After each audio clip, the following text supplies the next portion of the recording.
Dalawang team, magkaibang mga star player, Shai Gilgeous-Alexander and Therese Haliburton.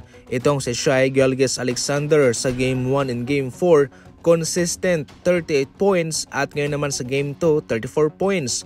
Siya lamang ang kauna-unahang player sa NBA, especially mismo sa finals, na mayroong unang dalawang laban sa kanyang career na halos tumutal po ito sa 70 plus points.